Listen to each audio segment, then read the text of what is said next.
ظالموں نے ڈرانے کی خاطر اسے مارا پیٹا اور جانے کیسی چوٹ لگی کہ وہ بے ہوش ہو کر فرش پر گرا، پھر ہوش میں نہ آ سکا۔ راہل کی موت کی خبر نے دعا چاچی کو ایک چپ لگا دی تھی۔ ادھر نانی بھی انہیں دکھ پہنچانے اور لان تان کا کوئی موقع ہاتھ سے نہ جانے دیتی۔ انہیں اس بات کا بہت صدمہ تھا کہ اسحاق احمد جیسا شاندار لڑکا ان کے ہاتھ سے نکل گیا تھا۔ بلی دودھ پیے نہ پیے لڑکا، ضرور دے کر مصدقات۔ وہ رات دن اسی کوشش میں لگ گئی تھیں کہ کسی طرح اسحاق چاچا اور دعا چاچی کو اس شادی کو ناکام بنایا جائے۔ میری امی جان ایک اچھی فطرت کی خاتون تھی، مگر وہ اپنی ماں کے سکھائے میں آ کر جلدی وہ بھی ایک روایتی قسم کی جٹھانی بن گئی تھیں، اور جب موقع ملتا بابو جی کے کان بھرتی اور بابو جی اسحاق چاچا پر بگڑتے۔ اچھی بھلی تعلیم چھوڑ کر کیا روک پا لیا ہے کہ چوروں کی طرح چھپے بیٹھے ہوں؟ اس طرح بیٹھے بیٹھے کب تک گزارا ہوگا؟ بابو جی کے یہ بات کہنے سے پہلے ہی اسحاق چاچا کو اس بات کا احساس تھا کہ یوں بیٹھے بیٹھے زیادہ عرصے تک معاملہ نہیں چل سکے گا۔ ویسے بھی اس واقعہ کو اب کئی مہینے گزر چکے تھے، سو اسحاق چاچا کچھ کام کاج کے بارے میں سوچ رہے تھے۔ بھلا ادھوری تعلیم کے ساتھ کیا کام ملے گا؟ بابو جی افسوس سے سر ہلاتے۔ گریجویشن کر لیتے تو کہیں افسری ملتی، اب کلرکی کے علاوہ اور کیا کر سکتے ہو؟ چاچی کے لیے یہ بڑا گھٹن دور تھا۔ نانی، امی جان اور بابو جی کی کہی گئی ہر بات کا غصہ اسحاق چاچا دعا چاچی پر اتارتے تھے، اور وہ اپنی بڑی بڑی مخمور آنکھوں میں آنسو لیے خاموشی سے چاچا کی طرف تکے جاتی۔ میری مت ماری گئی تھی جو میں تمہارے چکر میں پڑ گیا۔ اب وہ یہ بات اکثر کہنے لگے تھے۔ تعلیم مکمل کر کے ڈھنگ سے نوکری کرتا، مقابلے کا امتحان پاس کر کے کہیں کلکٹر کمشنر لگتا، باپ دادا کا نام روشن کرتا، دھوم دھام سے شادی ہوتی۔ مجھے پتہ نہیں جانے کیسا عشق کا بخار چڑھ گیا تھا۔ تمہیں پچھتاتے دیکھ کر مجھے اپنی محبت پر افسوس ہوتا ہے۔ ایک بار دعا چاچی نے بھیگی پلکوں سے اسحاق چاچا کو دیکھتے ہوئے کہا، میں اپنا سب کچھ چھوڑ کر تمہارے پیچھے چلی آئی، گھر بار، دین دھرم، ماتا پتا اور اپنا راہل۔ اس غریب نے تو میری خاطر اپنی جان دے دی، میں اسے بچا بھی نہ سکی۔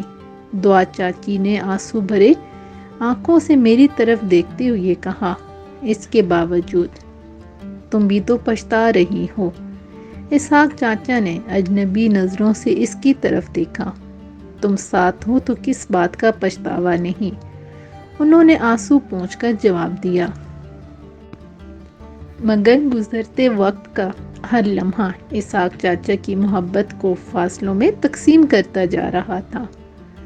نانی نے جانے کیا جادو کیا تھا کہ اسحاق چاچا دعا چاچی کے چاند چہرے کو نظر انداز کر کے خالہ کے تانے بانے میں الجھتے جا رہے تھے۔ خالہ فطرتاً بہت اچھی تھی، وہ نہیں چاہتی تھیں کہ اسحاق چاچا دعا چاچی کو نظر انداز کر کے ان کی جانیں ملتفت ہوں۔ شاید امی جان بھی یہ نہیں چاہتی تھیں، مگر سب نانی کی چال بازیوں کے سامنے بے بس تھے، اور ان تمام حالات کا حاصل یہ تھا کہ دعا چاچی کے عشق کی کشتی دن بدن طوفانوں میں گرتی جا رہی تھی۔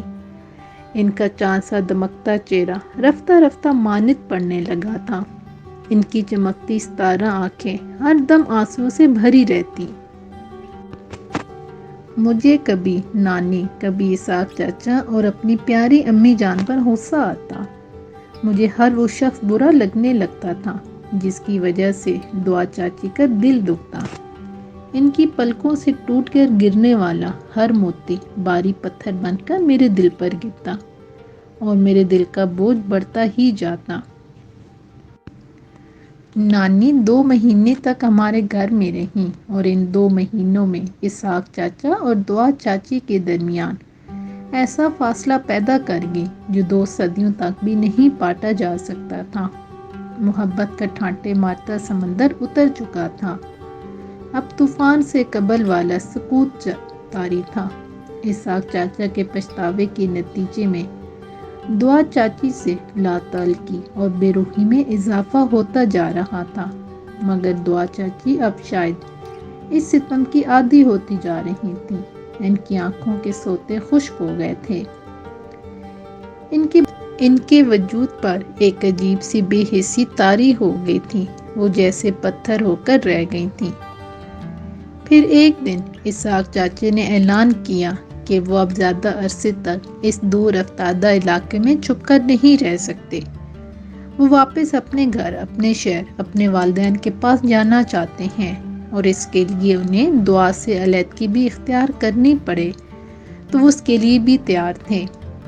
تم تو کہتے تھے میرے بغیر زندہ نہیں رہ سکتے۔ دعا چاچی نے ان کی آنکھوں میں جھانکتے ہوئے یہ سوال کیا۔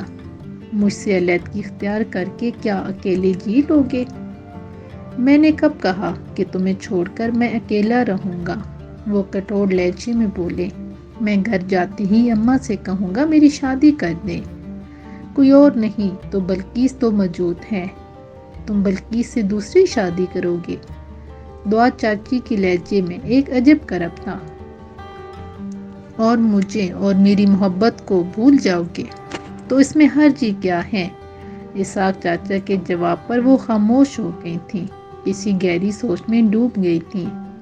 محبت کا یہ نشہ اتنی جلدی اتر جائے گا، انہیں اندازہ نہ تھا۔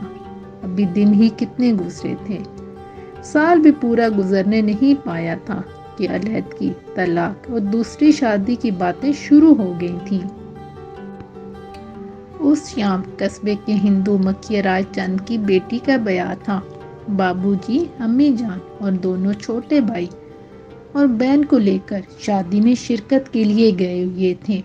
اسحاق چاچا اور دعا چاچی گھر پر ہی تھیں۔ دعا چاچی کی وجہ سے میں بھی نہیں گیا تھا اور حسب عادت ان کے آگے پیچھے گھوم رہا تھا۔ تبھی دروازے پر دستک ہوئی تھی۔ اسحاق چاچا نے دروازہ کھولا تو دروازے پر ایندھن کے اسٹور پر کام کرنے والا بوڑھا ملازم کوئلے کی بوریاں لیے موجود تھا۔ اس زمانے میں ریل کے انجن کوئلے سے چلتے تھے، وہی کوئلہ گھروں کے چولہوں میں بھی جلتا تھا۔ اسحاق چاچا نے ایک جانب ہو کر کوئلے کی بوریاں اندر لانے کے لیے راستہ دیا اور وہ بوری اٹھائے اندر چلا آیا تھا۔ باورچی خانے کے سامنے راہداری میں ایک گہری ہودی سی بنی ہوئی تھی، کوئلہ اسی میں بھر دیا جاتا تھا۔ ملازم نے کوئلے کی دونوں بوریاں اوپر تلے رکھ دی تھیں۔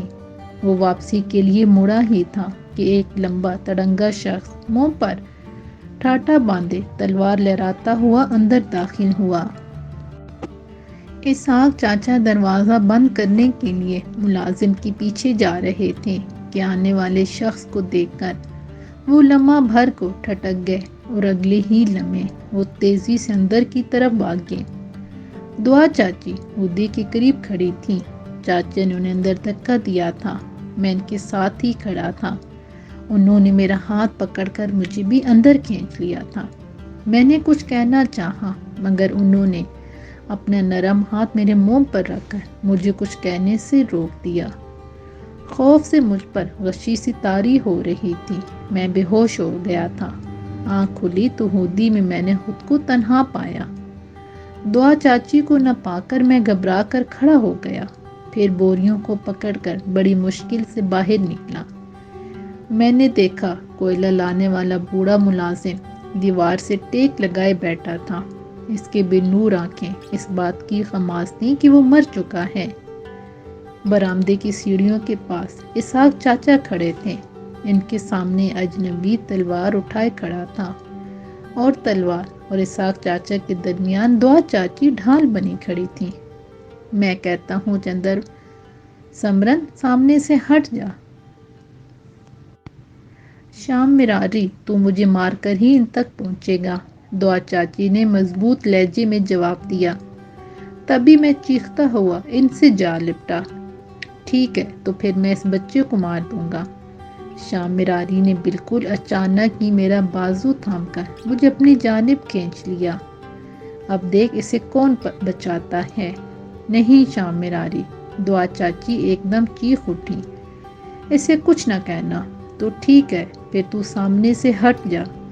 شام مراری کی آنکھوں میں طنزیہ مسکراہٹ لرزی۔ دعا چاچی نے پلٹ کر اسحاق چاچا کی طرف دیکھا۔ ان کے چہرے پر ہوائیاں اڑ رہی تھیں اور آنکھوں میں ایک التجا تھی۔ اسحاق چاچا دعا چاچی کو بہت عزیز تھے۔ ان کی خاطر انہوں نے اپنا سب کچھ قربان کر دیا تھا، بلکہ اپنا بے حد پیارا اکلوتا بھائی راہل بھی نثار کر دیا تھا۔ اسحاق چاچا کی تمام تر کج ادائیوں اور دل آزاریوں کے باوجود وہ آج بھی انہیں بے حد پیارے تھے۔ وہ ان کے محبوب، ان کے سہاگ تھے۔ اور دوسری جانب میں تھا ایک 10 سالہ معصوم بچہ جس کی ہر سانس میں اس کی مہک رچی تھی، ہر دھڑکن میں ان کا نام موجود تھا۔ عمر کے اس منزل پر اس طرح کی محبت کو کوئی نام نہیں دیا جا سکتا۔ وہ محبت ہے، بس محبت تھی، عشق تھا یا دیوانہ پن، جو بھی تھا، مگر یہ سچ تھا، میں انہیں بے پناہ چاہتا تھا۔ اور آج مجھے پتہ چلا کہ وہ بھی مجھے چاہتی تھی۔ اگر ایسا نہ ہوتا تو وہ میری خاطر اسحاق چاچا کے سامنے سے نہ ہٹ جاتی۔ دعا، اسحاق چاچا نے بے یقین لہجے میں گھٹی گھٹی آواز میں انہیں پکارا تھا۔ ایک بار میں نے تم پر اپنے راہل کو قربان کر چکی ہوں۔ دعا چاچی نے زیر لب انہیں مخاطب کیا۔ شاید وہ میری غلطی تھی، مگر میں آج اپنی اس غلطی کو نہیں دہراؤں گی۔ میں اپنے راہل کو ایک بار پھر قربان نہیں کر سکتی۔ وہ آگے بڑھی اور شام مراری کے ہاتھ سے میرا ہاتھ چھڑا کر انہوں نے مجھے اپنے سینے میں چھپا لیا۔ انہوں نے اسحاق چاچا کی خوفناک چیخ پر بھی پلٹ کر نہیں دیکھا تھا، بس مجھے سینے سے لگائے آنکھیں بند کیے کھڑی تھیں۔ شام مراری اسحاق چاچا کے سینے میں پیوستہ تلوار نکال کر دعا چاچی کی طرف بڑھا۔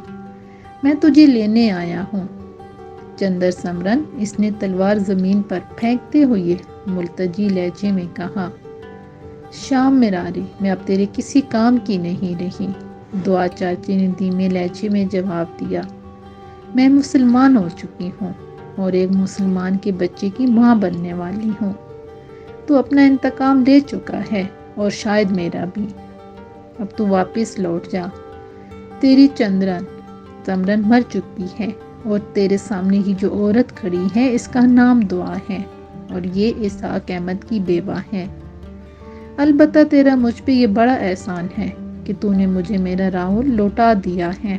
اتنا کہہ کر دعا چاچی نے ایک بار پھر مجھے اپنی محبت کی آغوش میں سمیٹ لیا۔